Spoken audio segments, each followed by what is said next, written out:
And we are, as a people, inherently and historically Wake up. opposed to secret societies, the secret oaths, and the secret proceedings. The show that asks questions about why we don't ask questions. What the hell is going on? This is Conspiracy Queries with Alan Park.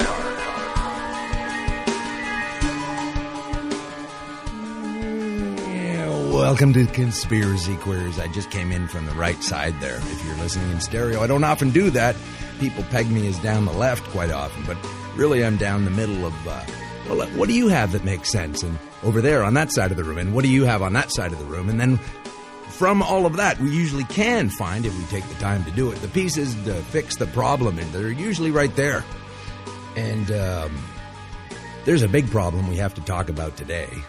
My guest is, my guest isn't the problem. He's shining a light on one, and a lot of people don't like that about him. And that's why he's on this show, because you're not going to see him on the mainstream anywhere. But before we get to our guest, who is Kevin Annett, lounging comfortably in Barcelona, I'd like to read you a letter I got from a listener. I assume he's a listener. That's an assumption, but then how would he know, and why would he bother if he wasn't? All right, it says that this particular gentleman, I'm going to paraphrase it so not to actually use his words, but he wanted to make sure that I knew about the campaign that he's involved in that is intended to stop the Trans-Pacific Partnership, internet censorship in its tracks. That's a lot of T's and P's for no good. Trans-Pacific Partnership's internet censorship. Sounds great. Perfect. This particular gentleman has had a meeting with his campaign team, and his latest numbers are in, he says, an amazing 2,754,000 some odd people have now spoken out against internet censorship and the TT and the TPP secrecy. And the numbers are still adding up. So there's a bit of a campaign going on that is receiving an incredible response and sending a message to industry lobbyists and the bureaucrats who are really nothing more than parasitical boils on the societal backside. And they're trying to lock down a deal into place in their closed-door meetings. You don't even get to hear what's going on in there, and that's happening in Asia somewhere. That's a large place. But basically there's a petition going on with openmedia.org, and hopefully we can stop this internet censorship, because they don't have any right to shut us down, and the reason they're trying to do it is because the game's starting to tip the other way. I get that vibe that the table's going the other way, and there really is an awakening. And they've sped everything up so fast with download speeds and making sure everybody's got, the fastest download and the fastest upload, and everybody's, got to be paying attention. And it's just getting so spun out of control so you can't even think straight. And it's working. As far as it being a goal to separate us from what we're really supposed to be doing, which is to protect ourselves, to punish the oppressors. There is far too much information at this point for that not to happen. Now, I got into a bit of a argument with someone over a letter writer who was upset last week that I sarcastically and gleefully eulogized the departure of someone who I think the record shows has inflicted a lot of economic pain on this nation. And it wasn't just because he had passed away that I had no desire to change my opinion of his living accomplishments. It was because this country offered him a state funeral, and he was never once the leader of a state, which I found to be quite unusual and unprecedented. And I sure thought that was a waste of money, that if it were happening to someone else, and it did from another party, there was noise about not having a state funeral a few years ago when Jack Layton died, who was the leader of a state. So you've really got to start, making things fair and understanding that we're getting that you're trying to give us a hard time and ripping us off. And I'm talking about the collective oppressors who are at the top of this governmental structure. Supposedly, they're not really. There's some of the most insanely weird policy making that it can't be anything more than just carrying the water of the people that are actually calling the policies. Hey, does this sound like your traffic break radio? I bet it doesn't. Quite honestly, I don't know how much longer I'm going to be allowed to do this, but hopefully longer than this. I feel like I'm got the power and the comfort and the fans, not that I've got any kind of ego, but people are helping me out. I'm getting help a lot, and I'd like to thank everybody, and you know who you are for it. Now we're going to do a commercial. Oh, no, not a real one. We don't do those, but I would like to announce that tickets for my performance and live broadcast of this very show in front of a live audience will be going on sale yesterday. So if you have a time machine, jump back there and make sure you get some of the good ones, because it's only about an 80, 90-seat room, and I'm sure they're going to go fast. So if you've got your Tesla manual and you can power some copper wires together, get back to yesterday morning and see what you can do about getting some tickets. Hashtag Underground Legend. And I didn't come up with that, because the place is the Underground, and they're lovely people, and they're booking me in there. And it's going to be a very informative night, I believe, because I will be discussing the supposed illegality of marijuana and using it as a medical positive, and breaking free from the boring yet restrictive and unnecessary fiction of painting a medicine and something that has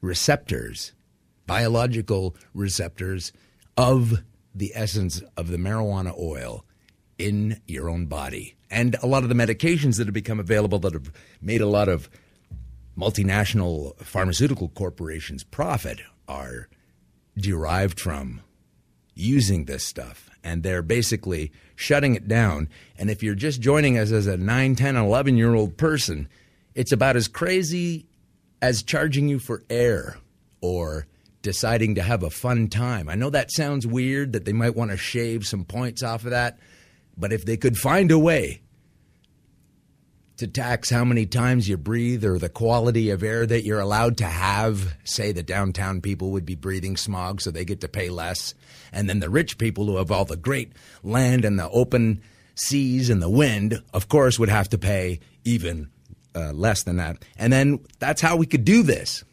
And I have a lot of well-researched and bona fide data that shows that the next person that walks up to me and tells me that there's no positive medical benefit from that plant, I'm just going to walk away from you, because you really don't know what you're talking about. And that's pretty sad, because we've had a lot of time to figure out the fact that over the last 70 to 100 years, they've eradicated this dangerous, horrific, or no, wait, is it just a plant that I have every damn right to enjoy in whichever form I see fit, just like an azalea? Am I going to need some kind of a rose permit to plant that on the side of my house, or put some geraniums in a window box? And I know the kids are thinking, oh, he sounds paranoid. Why would he think something like that? That's crazy. They're not going to charge us for growing our own flowers. They're already doing it, and they'll charge you hard enough, they'll put you in jail for understanding a suppressed science that they really didn't want you to get into, because that's going to cut into the pharmaceutical profits. And that's going to cut into who they're able to influence on the inside of the governmental structure, this bogus societal template that we are all bending forward and backward to think is the final solution. And then meanwhile, we're sitting here in the same old mess, and it gets worse and worse. And the definition of insanity is doing the same thing over and over and expecting a different result. Well, I am through doing the same thing over and over and getting the same result. And that probably sounds like a threat, but it isn't. It's an awakening, and I hope to share it with as many people who could come to see a live performance of Conspiracy Queries with Alan Park, Friday, May 2nd, 9 p.m. at the Underground Comedy Cafe in Toronto. Google it, you'll find it. It'll be worth your while, and I don't think you'll be able to predict what is going to happen on that stage on that night. And I can't wait, and it's going to be a lot of fun. And we're going to have some cool music, too, and a couple of really funny guys to kick things off. And it's going to be a hell of a night. And then we're going to work with that as raw data and make our show out of it. And I think we're going to probably have a two-parter coming. It's been a while. They're fun to do. And this is a worthwhile topic. So I'm looking forward to it. Please join me. That was a long commercial, right? But it's cool when you get to do that because it's also part of your show. And I just want to thank everybody for listening and supporting, and the fan mail, if I hate to call it that, is coming in. But that just tells me people are waking up and listening and enjoying and having fun. And I'm irreverent because I don't have any respect for these people. I'm not trying to be funny. I'm not trying to do that. And I think my comedic friends and my fellow comics are wondering what the hell happened to me. What left turn did I take a long time ago to get away from being ridiculously silly, and now I've kind of done a polar opposite. But that's what has to happen sometimes. You got to flip things around and take another look at it. And I'm not forsaking my career as a comic. I've just got that on ice because I think I can do a lot more good in the current position that I'm in than making people giggle. And I certainly intend to marry the two, and I'm going to tell you the truth. I'm not sure how to do it yet, but that's what I'm looking forward to figuring out. And I hope that you'll support me in that journey. So with that note of optimism, we're now going to have to go to a really dark place. And I know that's not always fun on the radio, and you want to hear some kind of pop song and watch some whipped cream spew out of Katy Perry's multicolored brassiere, but this isn't that kind of show, and that's not why you tuned in. So understand, I'm just trying to let you know what I think, and if you're enjoying this, understand it's bona fide. This isn't any kind of act at this point. I haven't written anything ahead of time for the first time in a long time, and it's liberating, and I'm having fun, and I'm going to have fun, and I'm not going to apply for a license from the government to have fun because that's what they want me to do, because they want me to know where it's happening, and they want me to pay them while I'm doing it out of money they're already chiseling from me. It ain't going to happen, baby. It's over, and it feels great. I'm very excited to say that we have our guest with us today is Kevin Annett, and that means that this must be some kind of an alternative broadcast that you're listening to rather than a SiriusXM mainstream show. SiriusXM is a mainstream broadcasting organization, and I have nothing but gratitude for them for having me on the show. I know I'm the fringe freak. I'm not talking about the sports and everything else, but they're letting me come here, and I feel comfortable, and they're very nice to me, and they're letting me bring on someone that you will not see on CBC, and you will not see on CTV, and you will not see on Global, and you probably won't see on City TV because they're owned by CTV now, and that's how it goes. And eventually there's going to be one thing called the broadcast company, and if they don't like it, you're not going to get on it. So while I do have this perch at this wonderful broadcast facility in downtown Toronto, looking out at a lovely spring day, and it's about time. I think I was about to snap, and I'm not alone in that, I'm sure. We are moving forward with bringing Kevin's horrendous tale of abuse to you and have you have a listen to it, and maybe you want to think about it. And I think this will appeal to anyone in the Commonwealth area, in New Zealand or Australia, Canada, Britain, and obviously the United States of America. And this is an important story because a lot of people aren't with us to listen to it because they're dead, because they were abused by some horrendous people that we sure do, without any justification, plug a lot of faith into. And Kevin got to a point where he couldn't take that anymore. Now, he is a secretary for the Truth Commission into Genocide in Canada. And if you didn't think there was genocide in Canada, well, then you've never cracked a history book. Oh, yeah, you have, actually, but they just left that part out. He's also the author of Hidden from History, The Canadian Holocaust. That was published in February 2001, and I think sales probably slowed down after that thing that happened in New York. Afterwards, I'd have to check, though. That's just a hunch. He's got a BA in anthropology from the University of British Columbia about 30 years ago, and he was a priest. He was a minister at St. Andrew's Church in Port Alberni on Vancouver Island. Beautiful spot, by the way, as my friend Craig Campbell would say, in a rear-view mirror. And he was ordained as a minister in the cooperative. I could go on, but what I'm trying to tell you is he's plugged in and he's connected to an organization that is trying to stop the complicity and genocide, and he's trying to make people who have, against their will, had sex with children and taken them and hidden them and murdered them, and he's trying to bring them to the fore, and they're getting away with keeping them in the shadows. Well, I hope this show can change that, as there's nothing more for me to say without bringing our guest on, so let's go to our interview. Kevin Annett is here, and, well, when I say here, I mean Spain. He's in a hotel room, and he's not on holiday. He's on a very serious mission, and Kevin's going to tell us why he went to Spain. Kevin, how are you? I'm doing fine. Thanks for having me on the show. Oh, you're welcome. So how's Spain? Well, it's lovely, actually. I'm in Barcelona, and one of the reasons is we presently are doing a case where we're constructing evidence about global child trafficking, especially involving the Catholic Church. And here in Barcelona, there's a group of people who have documented that in Spain alone, over 300,000 children were basically grabbed out of hospitals by priests and nuns and trafficked for something like $60,000 to $80,000 each. Sorry, when was this?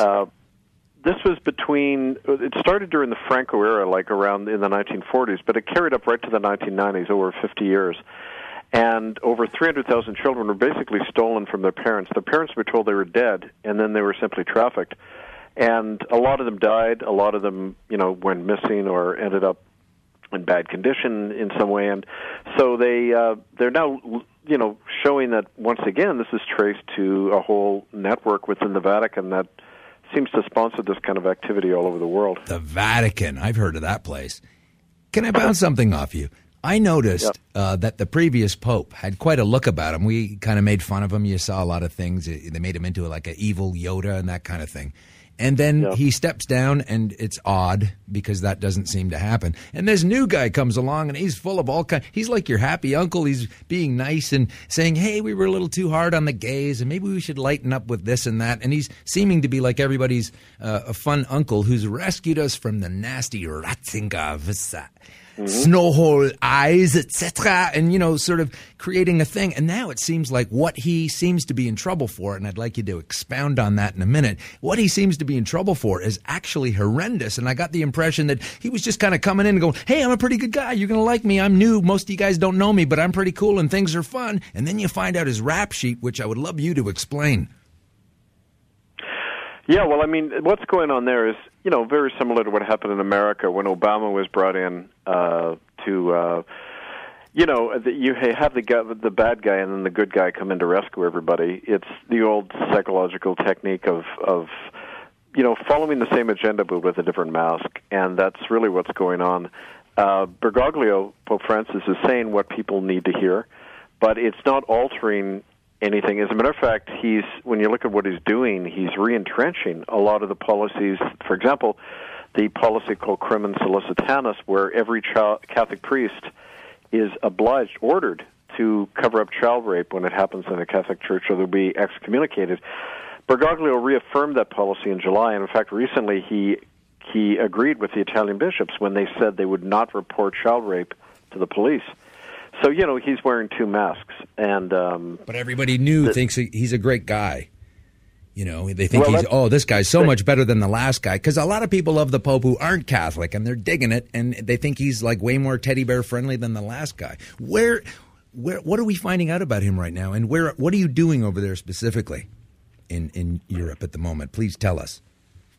Well, I'm putting together with others evidence about especially the role of the Vatican in global child trafficking. As a matter of fact, the present case going on, based in Brussels, has named 3 chief defendants in this case, and Pope Francis is one of them, because part of his history was when he was in Argentina as a priest and then as a bishop, he helped organize the same kind of thing that went on in Spain, the trafficking of the children of political prisoners who were being held in the jails of the military junta. They trafficked thousands of these children, and for money and for political reasons, basically to indoctrinate the children of political opponents of the regime. Bergoglio played a big role in that, and he even helped the junta acquire missiles during the Argentine War in the 1980s with Britain. He's been in there as the PR frontman for the junta, like what he's doing now, because he's got a nice face and everyone trusts. For some reason, if it's amazing how gullible people are. A few nice words and suddenly this guy has changed the nature of the institution. When in fact, it hasn't at all. The Catholic Church is, if anything, even more entrenched in their murderous policies than they were before. But all of that's going to figure in the trial that's coming up into these crimes. And Bergoglio, like I say, is the chief defendant, along with the head of the Jesuits and the Archbishop of Canterbury, Justin Welby, in London, because all of them played a major role in this kind of child trafficking system. And what is the structure or the jurisdiction or who has authority within this Brussels International Court? Well, it's a common law court, which under international law is convened. It's called a tribunal of conscience, where citizens can form their own judicial inquiries if the courts themselves are compromised, if they're not.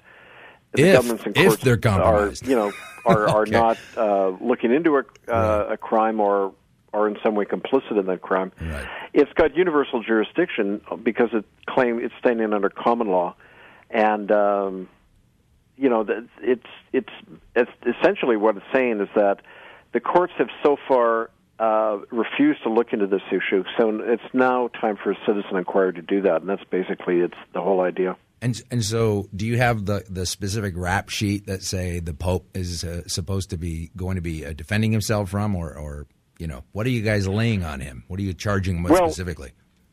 2 charges: being engaged in a crime against humanity, which is the trafficking of children to human beings, and conspiring to conceal that, to cover it up, which he's actively doing as we speak. He's been issued public summonses, and none of the people in the chief defendants responded to the summons that went out last month. So that's really significant under the law because it means that they're not contesting the charges being made against them. I remember years ago being, as a non-religious person myself, and definitely non-specific, like a Catholic or a Pope follower, I was always troubled greatly by the notion of this World Youth Day. Are you familiar with this? 2 weeks of fun when the Pope shows up and everybody buys a periscope so they can get a look at him. And he travels around the world, and all these kids are encouraged to go to it. And I just thought, when the scandals, when I was becoming aware of them in the early 2000s and I was paying attention to them more, I thought, I can't believe that these scandals are going on, resolved or otherwise. Basically, there is a suspicion and we kind of think it is going on, but we don't know yet. Okay, fair enough. But while all these scandals were happening, they were allowed, while under trial, if you will, to organize something called World Youth Day, whose prime focus is to lure in as many children from around the planet to various cities as possible. It's astounding that anybody could get away with that. So obviously, they must be in some kind of cahoots, or the Jesuits, and I'd love to hear more about that if you've got it. Oh, absolutely. I mean, that's one other tip of the iceberg. I mean, the point is that when you look at the institution of the Catholic Church, and other churches follow lockstep in this. It isn't just the Catholics, but they definitely set the pattern. And the oldest corporation on the planet, they've been doing it for centuries.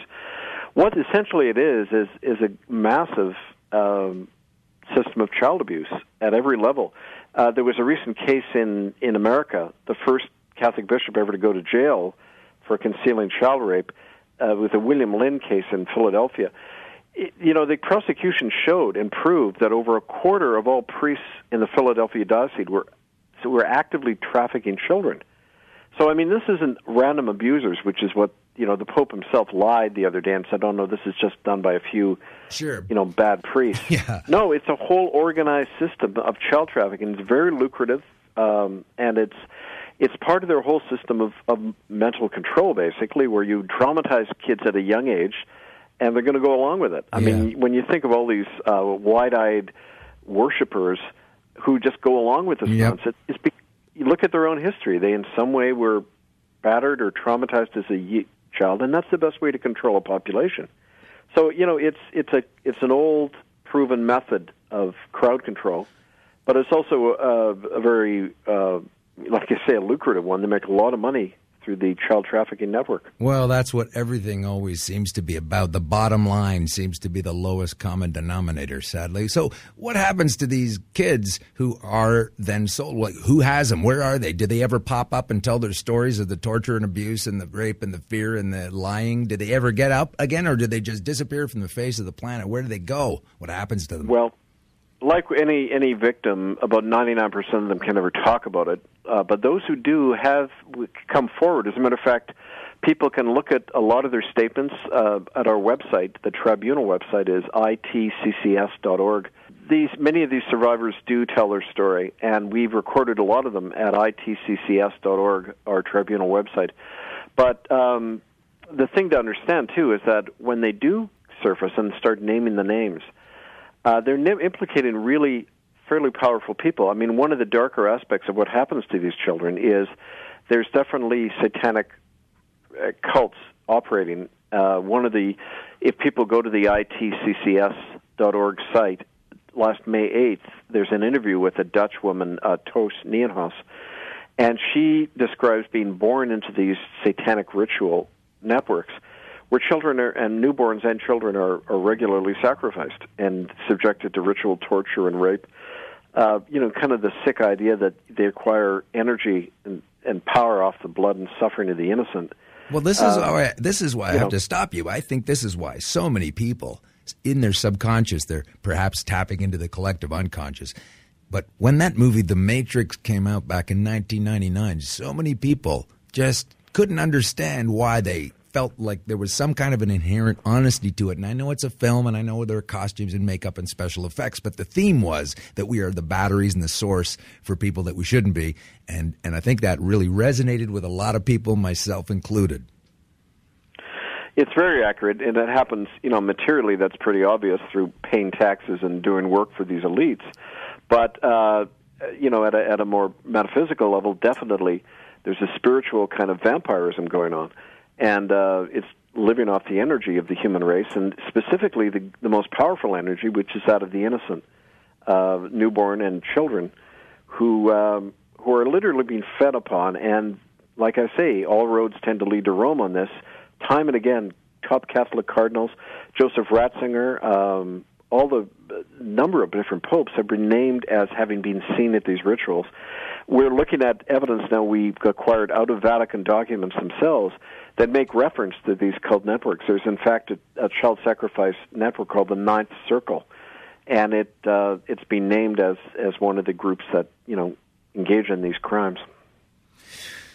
Wow, that's pretty unbelievable. Now, Kevin, you are Canadian, is that right? That's right. Yeah. Born and raised. And whereabouts do you live in Canada? I mean, no, not the street. I mean, I'm not trying to pin you down, but yeah, which province? Is that okay to talk about? In British Columbia on the West Coast. Yeah. I live on Vancouver Island, yep. Okay, now you pinned it down. Way to go. I was just trying to keep it to BC.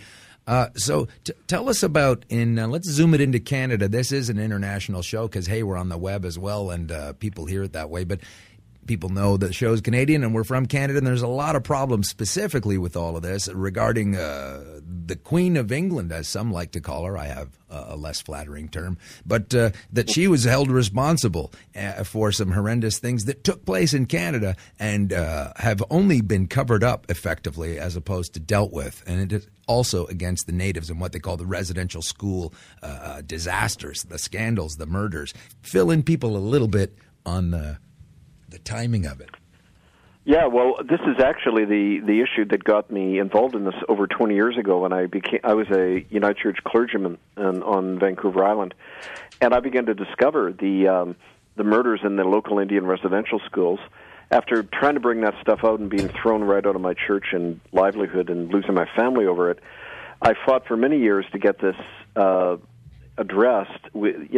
Finally, after years of campaigning in this, it began to come out more that over 50,000 children, or half the kids that went into these Indian schools, never came out again. And one of the reasons is because of these kinds of killings that were documented by many of the people I've interviewed. For people who want to look at this evidence, it's again up online at hiddennolonger.com, including a documentary film we did about it called Unrepentant. But at hiddennolonger.com, there's these interviews with people, including I mean, you mentioned Queen Elizabeth. One of our witnesses, William Coombs, witnessed her and Prince Philip taking 10 children out of the Kamloops Catholic School in 1964, and these children were never seen again. There were 7 boys and 3 girls. They just vanished. And a police-trained parapsychologist was brought in and saw the remains of these children that had been ritually sacrificed near the Kamloops Residential School. It was a Catholic school. But so anyway, William Catholic Coombs talked about it publicly, and he was scheduled to come to England to give testimony about it, and he was summoned to appear into this Catholic hospital in Vancouver, St. Paul's Hospital, where they gave him a series of injections. He went into a coma, and then they pulled him off life support very quickly, and he died. And this was, again, not accidental. We believed he was killed because of what he knew, what he was talking about publicly, about the role of the Queen and the disappearance of these 10 children. Well, the St. Paul's is pretty grim. It looks like a mausoleum in there. I used to live in Vancouver. That's a pretty frightening way to finish your life.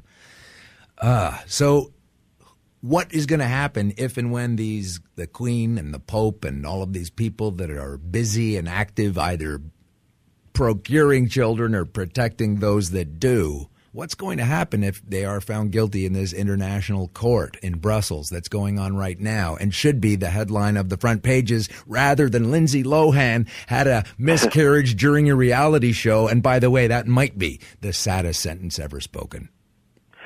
Well, you know, there's already been a common law court case convened on the first issue of genocide in Canada. As a matter of fact, when it was a citizen jury of 58 people that brought in a verdict of guilty against the Queen of England, the Prime Minister of Canada, the Pope Benedict. The same period, during the same 2 weeks that happened, Benedict stepped down. Sorry, which Prime Minister is that? Which Prime Minister of Canada are we talking about at this time? Stephen Harper. Oh, Stephen Harper, okay. He was one of the chief defendants in the whole genocide case because clearly his government has been actively suppressing evidence, covering up a lot of the evidence about these mass graves. Well, how you do that is you actively suppress intelligence first, and then you can suppress evidence later, but go on. Right. Well, anyway, all of these 30 defendants were found guilty of crimes against humanity. They were given a sentence of 25 years in prison, issued like in absentia because all of them ignored the summons and like they've done in this recent case. Right. But the point is these are verdicts that can be enforced by any case. There's standing arrest warrants against all of these people. How can I help? And, well, one of the things we're doing is we are going to police agencies. We're attempting to deputize the police, telling them the facts behind this case, that these people are actively involved in criminal activities, and asking them to enforce the arrest warrants. But it seems like Stephen Harper in Canada, and I'm sure people around the world wouldn't really care other than to know, yes, we have electoral scandal here too. They're in the process of revising the Elections Act per se, and it's tilting the board further in their favor and toying with what they like to call democracy. That's nothing more than, they're carrying out orders from above. And I don't believe it, and more people are starting to realize that fact. But I mean, how can we do anything about it? I want to go after the guy and go, here's what it is. What do you got to say about it? Yep. Everybody's watching, and let's go. You're done. Get out of here. We don't want to wait 30 years once we realize there's a problem to fix it anymore. Just because Rock Hudson in the 80s got AIDS and everybody thought he was straight, it took 30 years of bureaucratic shenanigans later on just to let people enjoy living with each other if they was the same sex. And that we can't wait 35 years for these kinds of developments anymore. It's over.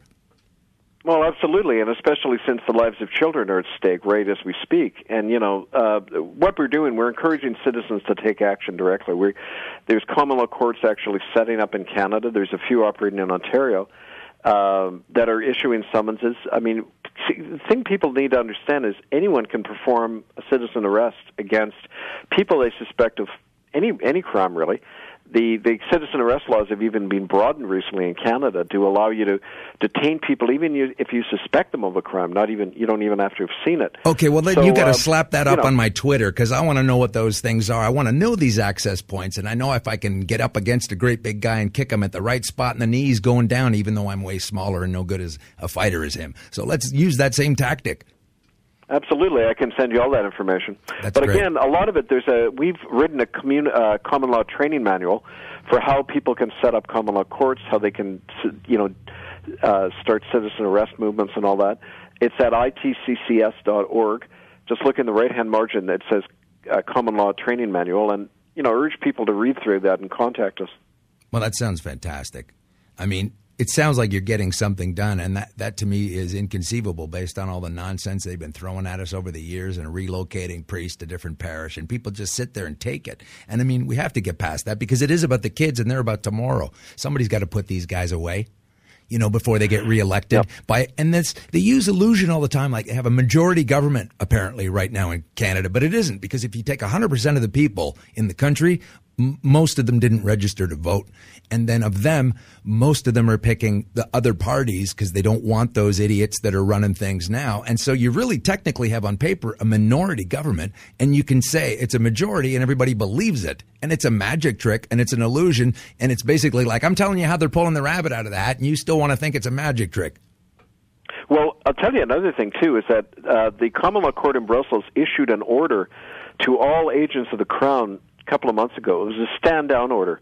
Now, this is to every policeman in Canada, every judge, every politician. They've all taken an oath of allegiance to a convicted felon, Elizabeth Windsor, duly convicted in a court of law. Right. So they don't have any legal authority anymore. Canada really is a rogue nation. Well, they're not letting her get away with it because she's got great legs, that's for sure. Well,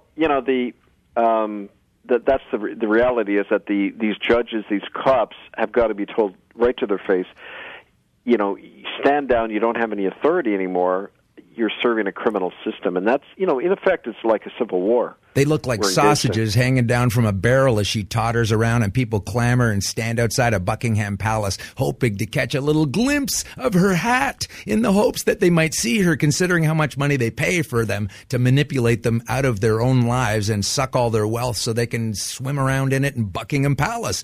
How much longer is it going to take to wake up? Sorry, I popped a pee. No. I mean, that's right. People are slowly beginning to get aware of this stuff, but then they always fall back in the illusions. Well, if we just talk to the right politician or get on Oprah or something, there isn't one, folks. Change. It's done. There aren't any. It's going to come from citizen action. They're all gone. It never happened. It's an illusion, as is authority. We got to change this, man. I hope I can help you. We're both Canadian. Let's see what we can do. Got to get this message out there.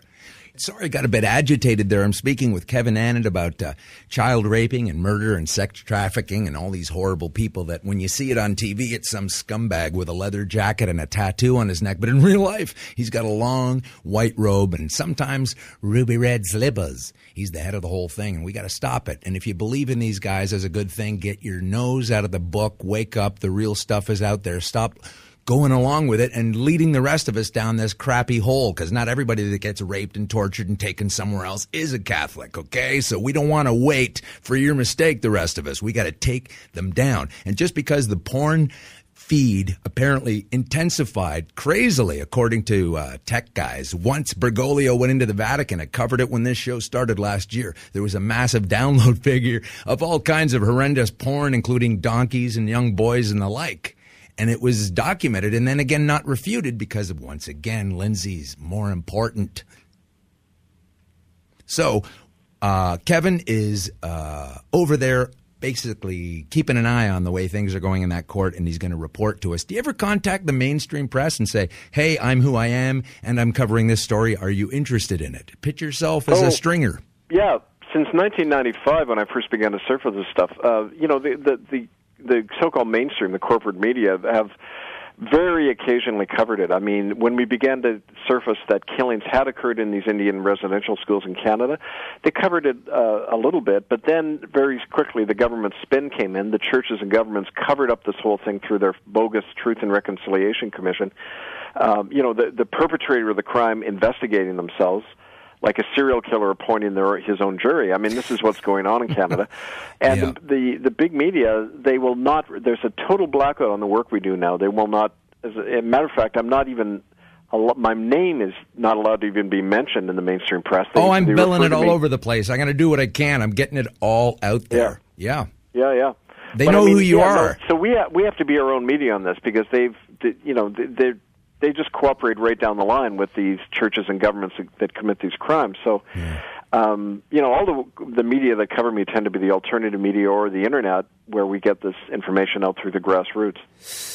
Yeah, well, you're on one show that's doing something. I hope it makes some kind of payoff. I really do, because it's really a bad situation, particularly when you look at, right now, what about the royal family are we paying attention to? That they went to New Zealand and that Kate Middleton has a really expensive dress. And then the reporter from CNN was saying it was a bit cheeky for the tribal Maori natives to be showing their bare bums. You think they'd put on some nice clothes when they know the king and queen are coming. And I mean, this whole disconnect is just disgusting and I have to say embarrassing.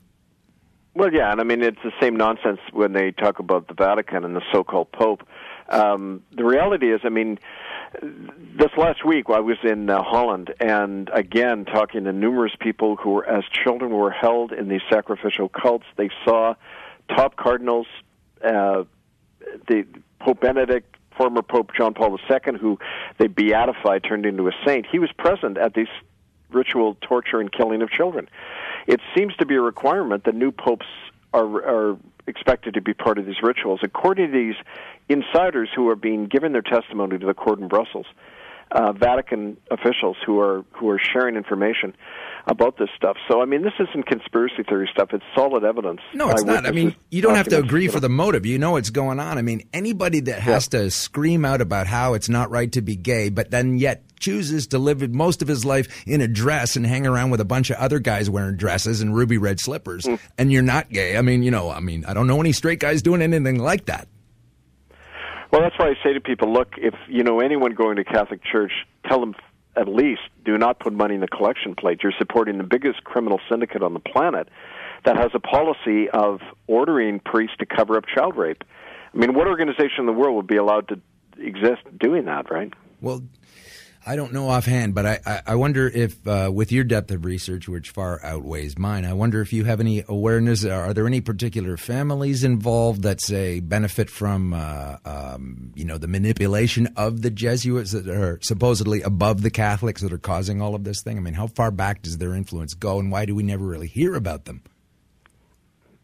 Well, the Jesuits are behind a lot of this stuff. For over 400 years, they've operated as the intelligence and the military arm and the assassination bureau for the Vatican.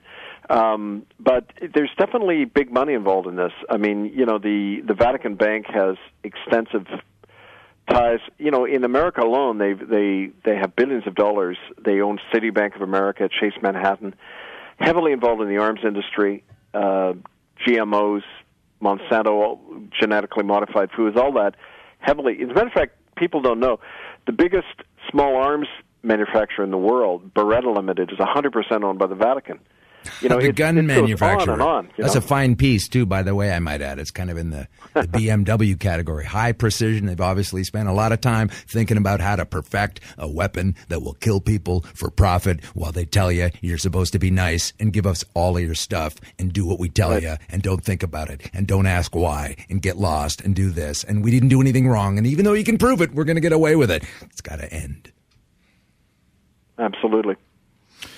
Wow. Well, that's been fantastic. Listen, Kevin, will we be able to get in touch with you soon and pick up some kind of an update over this outrage and hopefully the positive results that are going to kickstart a snowball to reverse things, such as a people like a Harper, who's obviously some kind of a psychological stunt at not really the helm, but what we only believe to be the helm is are we going to get any kind of report from you on this at the end of it? Yeah, absolutely. Well, during May, I'm all over Europe organizing with this common law court into child trafficking involving the present Pope Francis. After that, I'm coming back from North America, and I'll be happy to come back on and give you an update. People want to reach me, they can write at hiddenfromhistory1, like number 1, hiddenfromhistory1 at gmail.com. And we've recently got the court in Brussels to issue a statement saying, look, in effect, the Catholic Church is a criminal body. It's disestablished under the law. It's an organization that nobody should be involved in. It's a criminal body, and it doesn't have any real lawful authority anymore. People need to take that to heart and put it into practice. That's how we make change. So I'll give you a report and update on all of this, and Thank you very much for having me. I look forward to talking to you more. Hey, but just before I let you go, I like to think there's a bit of light at the end of the tunnel. And I know a lot of people beat up on The Secret of several years ago when that book came out because it was a bit of a, it was a bit of a swizz. It was a bit of a watered down piece of something that was based on an original idea that was and is somewhat valuable and effective. I've seen it repeatedly in my life, and that's setting a goal for yourself in the future and then somehow visualizing your pathway towards it. Even if you don't know what it is, you try to find a way to get there, right? And that's called creative visualization, or just setting yourself an incentive, or whatever you want to do. And sometimes it actually does manifest if you work your way towards it. Now, what I'd like to ask you is, let's say everybody their rap sheet is exposed and lots of us find out the horrendous things that have been authored by a supposed crown-wearing, corgi-loving, HP sauce-drinking old hag who needs to go away. And let's find out if she's guilty, and if her husband's guilty, and if the kids are guilty, and if we have to stop paying for the amazing revelation that yet the young children of the kids of the folks in the palace actually had a baby. Isn't that amazing? They were able to reproduce such as humans, and we're going to spend millions of dollars covering it so we can all enjoy it on TV. Like, that is what is on the front pages right now. That and screwing over the Maoris like that and making them look like a bunch of idiots when really all they're doing is exposing their own silliness and their own backwardness and their own prejudices. And so if those people are found guilty soon at this court, how do you envision them having to live out their sentences as they will be similarly handed out as the crimes that they're being charged for? If that makes any sense to you.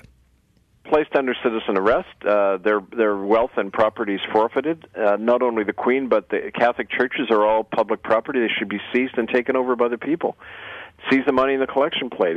It's for criminal organizations. So under international law, we have every right to take that money and that property away from them. Well, so, I think that's a great answer. Including the literal collapse of these institutions. I think that's what's needed. Okay, so I'm going to throw out one more incentive, Kevin. On May 24th weekend, which in Canada symbolizes our jubilation and joy of the birthday of Queen Victoria, who spawned these inbred freaks. She has a party on the 2-4 weekend. People like to get drunk and drink beer and shoot firecrackers. And I say, hopefully, if this thing can resolve soon, we'll have a real reason to celebrate on the May 2 Victoria Day Elizabethan weekend. So hopefully we can get those things to come together at the same time. Yeah, let's talk about it. Let's do another interview around that time. I'd love to. Oh, that's great. Kevin, thanks. Enjoy your time. Fly well, and we'll see you when you get back to home. Okay, for sure. Thank you. Thanks for listening to Conspiracy Queries with Alan Park. Please offer comments or complaints by emailing conspiracyqueries@gmail.com or on Twitter @con_queries or at our website, conspiracyqueries.com. Thanks for listening.